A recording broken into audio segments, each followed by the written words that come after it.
We got Charles here in Austin. How are you? Doing well. Thank you for taking my call. Sure. Hi, Charles. Hello. I'm calling because I have the screener asked me if I was a theist. I told him I was a deist with theist inclinations. Okay. And the purpose of my call is because I'm terribly disturbed about what I see as the danger of new atheism, or what is probably more aptly described as sort of a reductionist materialism. And I think it's very tangible, not like spiritual, I'm going to be sentenced to hell sort of danger, but a real material danger, if you will. Okay, and what's that danger? Well, first of all, I think the most obvious thing is that new atheism isn't primarily atheism, and it's almost structurally deceptive.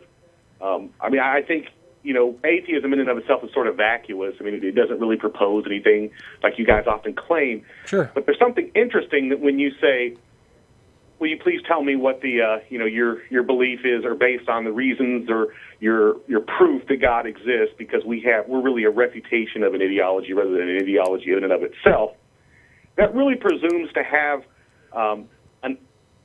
the mechanisms by which to judge the answer. It's not atheism from which we derive that. It's skepticism, science, critical thinking. That's actually what I was getting to. That's actually what you're not as well, if you're talking about philosophical atheism. Because that's completely what you're not. Like in terms of Hume, I mean, science that you continually parrot as being some sort of redemptive primary mover here in material life is not skeptical in nature. The presumption of the uniformity of physical law throughout the universe is skeptical. It's not a presumption. It's an observation. No, it's not. When's the last time you observed?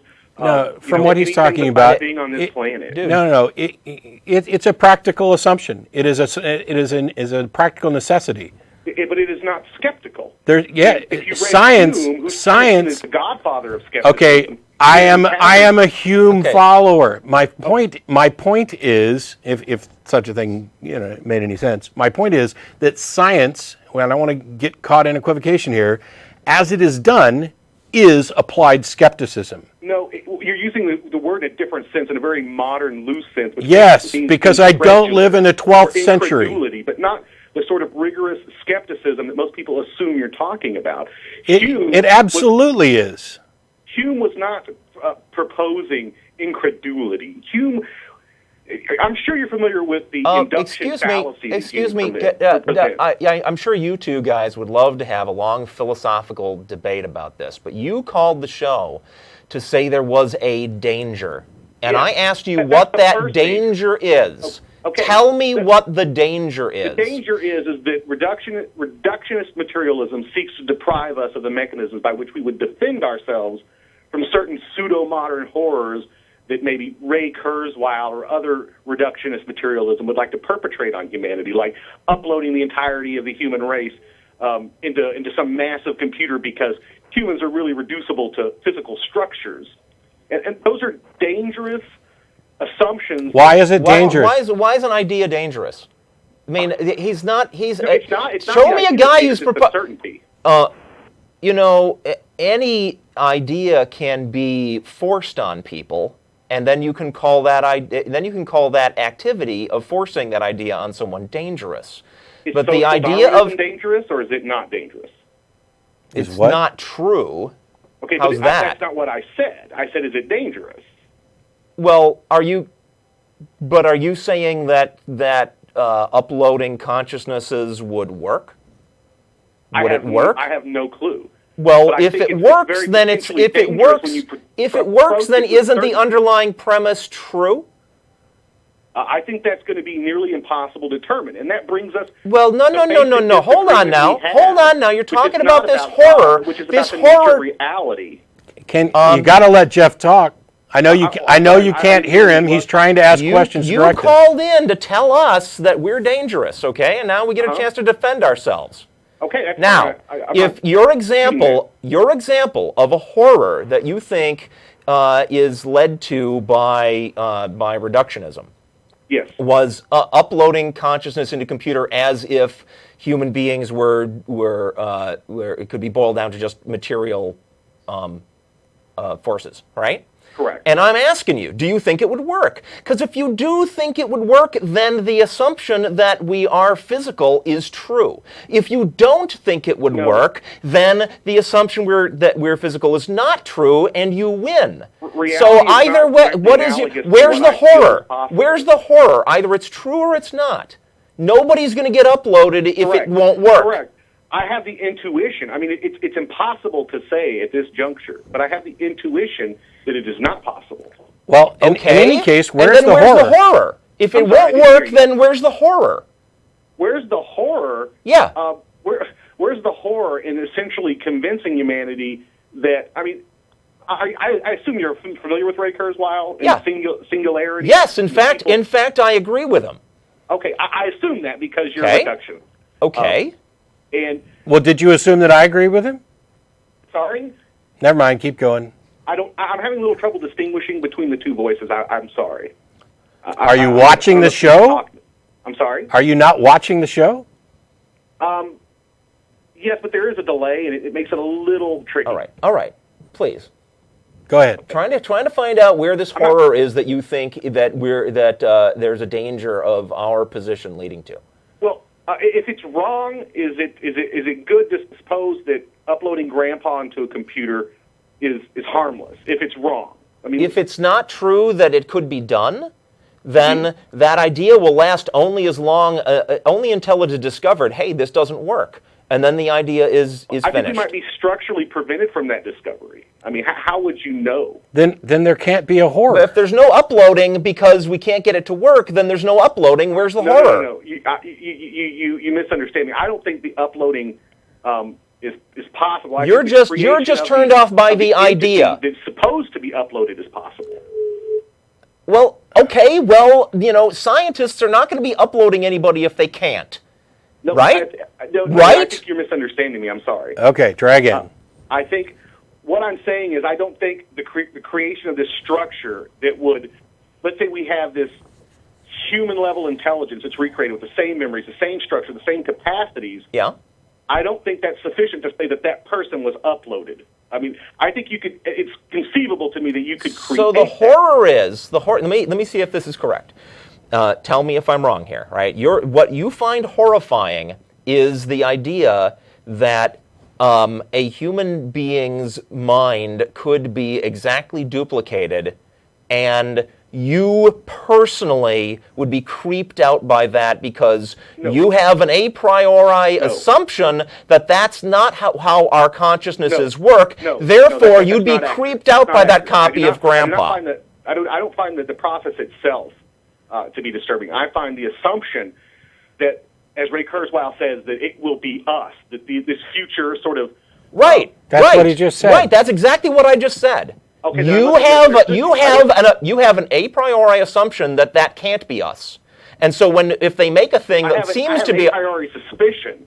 Okay, fine. I'm certainly not sure. Fine. Well, so you called us to tell us that what we're doing could lead to horror, and the horror is an a priori suspicion you've got. Well, congratulations. No. Congratulations. You can join the people who thought that automobiles were terrifying because it must be physically impossible for our bodies to go more than 25 miles an hour. Dude, that's where you're coming from. The other thing is that... It's not where I'm coming from. Yes, it is. Hang on. Hey, Charles. The other thing that I find asinine about this entire conversation is that I haven't proposed that idea at all, and it's not something that is, while it is consistent with, it is not in any way dependent upon atheism. I agree, but what does happen? Well, then I'm right. So what's your point? No, but what does happen? The problem is that you're really forgetting what I've said. Is that the whole discussion seeks to deprive us of the mechanisms by which we might defend ourselves.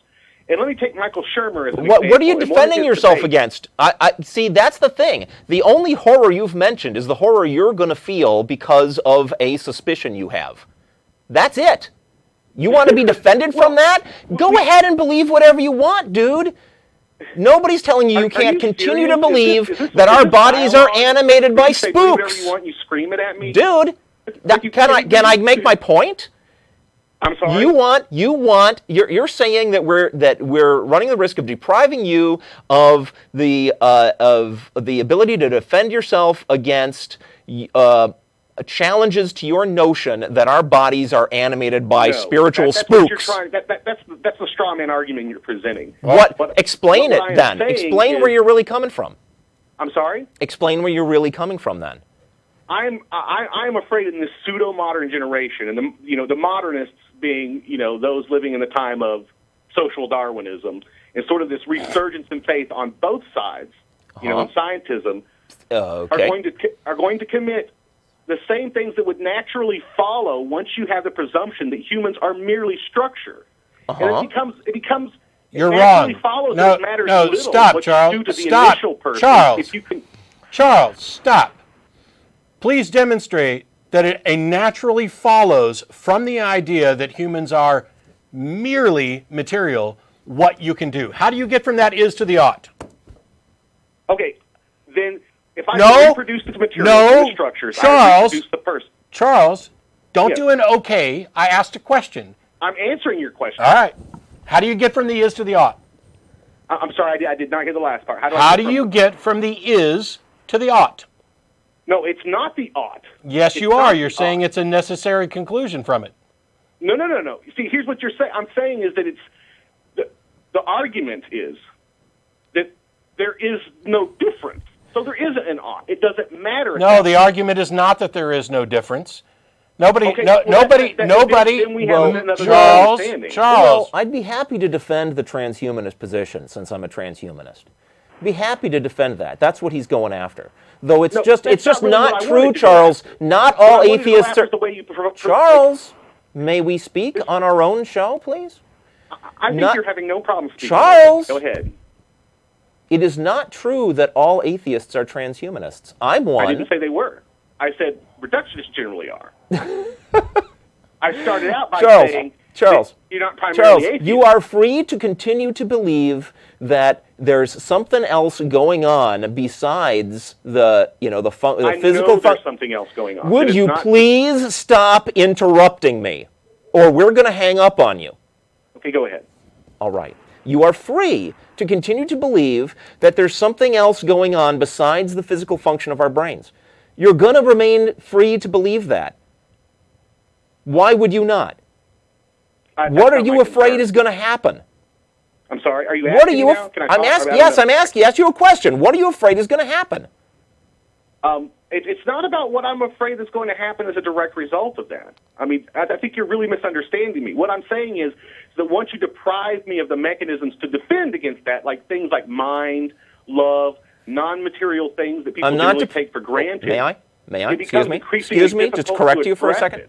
Hey, we're just mechanisms. We're just machines. Charles, I'm sorry. Not depriving you of love. Not depriving you of any of those things you just listed. Not a one of them. Well, they are in fact that's what I was going to say about Michael Shermer. And by the way, atheists are not depriving you of anything. Atheists are pointing out that you already lack the ability to prove the things that you seem to want to prove. I disagree. And like I said, yes. Well, okay, fine. And you're calling our show and telling us that we're dangerous because you disagree that when we point out you're Philistines, you are exceedingly practical scientism.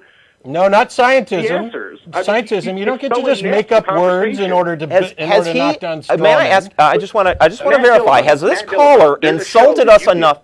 Has this caller insulted us enough that we may now insult him in return? Probably. I would very much like to. Probably. Let me tell you my argument. Charles, you haven't got one, dude. That's the problem. Hang on. Everybody stop. Charles, a minute ago, you said that you know that humans are more. No, that's not what I said. I said I know that there are non-material things that the materialist structure doesn't allow for that I know. Okay. How do you know this? Because I've had direct experience with them, as have you. Would you like the example? Sure. I'd like an argument, not an example. Okay. Well, I take it for granted that you've read a novel. Yes. Okay. Where was that novel located when you read it? In my hands. Well, that's where the text was. That's and I'm correct. making the distinction between... That's correct. I had a conceptual perception of the novel. It existed only as a physical brain state. And if you think there was more to that it... isn't sufficient. That isn't sufficient because... How do you know it's not sufficient? How do you know it's not sufficient?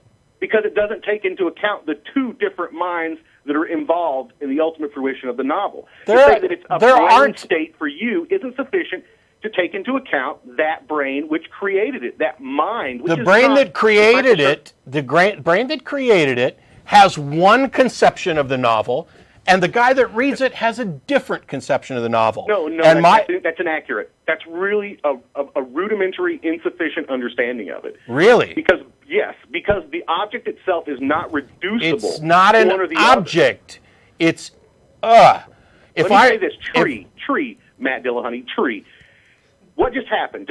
I'm not very specific. You said a word that conveyed an idea in the English language, which brought into... You're going to let me finish, or am I going to hang up on your ass? Which brought into my head the concept of a plant. What there is in my head as a physical brain state, because of what you said, the concept. You do not get to conflate your idea of a tree with my idea of a tree and then say that because there are two ideas of a tree, there's something we can't explain. Because you got a brain, despite evidence to the contrary, and so do I. I think you're missing the point. Okay. I mean, you're doing the same thing you're doing, which is interrupting me. Dude, we have... Because the edges of perception, the basis of our understanding, were hemmed in by illusions of meaning that materialism can't explain. It's not a sufficient framework. If I say, I believe in a non-material being called God... No, you are asserting that it is impossible. Material science doesn't allow for that. No, sir. No, sir. You are asserting that it is impossible, materialistically, to account for thought. Please demonstrate that this is true, and not just a flat frickin' assertion from you. I did not say that. I said it is impossible to account for the thing called a novel. You're talking about thought. I'm talking about the novel. The novel. Now here's what I'm saying. That is an abstract concept. I'm not suggesting. I'm sorry? The novel, as you're using it, is an abstract concept. I'm talking about... I don't believe in the ghetto of conception like you do. I don't believe that love is just a chemical fever with all this other poetic baggage. What else is it, and how do you know that it's more? You know what I think is dangerous? You know what I think is dangerous? I think it's dangerous for us to be living in a world where we are, in fact, discovering the physical basis for things. And there's people like you. There's people like you. Hey, you called us to call us dangerous. Right back at you. Okay? Cavemen like you who want to reject what has actually been discovered because it kind of creeps you out. What has been discovered? You are What has been discovered? What are you talking about? We know vast amounts about how the brain works. I'm not talking about the brain. I'm talking about the mind. I've had my say, and you've had your say over and over and over again. What is the mind? What is the mind? Rather ineptly. What is the mind? What is the mind? What is the mind? That's a great question. And because I'm a solipsist, because I am uncertain... You're a solipsist? I'm trapped like most people... Why didn't you start? If you're a solipsist, we're all just figments of your frickin' imagination anyway, so why don't you stay home and mentally masturbate instead of calling and wasting time on our show? Ask yourself why you're imagining, a couple of guys like us who are going to sit here and argue with you. If in fact, the entire universe is just, an imaginary creation of your own. Yeah. Wow. Until you actually demonstrate that something that you want to label a mind actually exists as a thing, now you're just talking about abstracts, and it's a waste of our time, which is why we went round and round.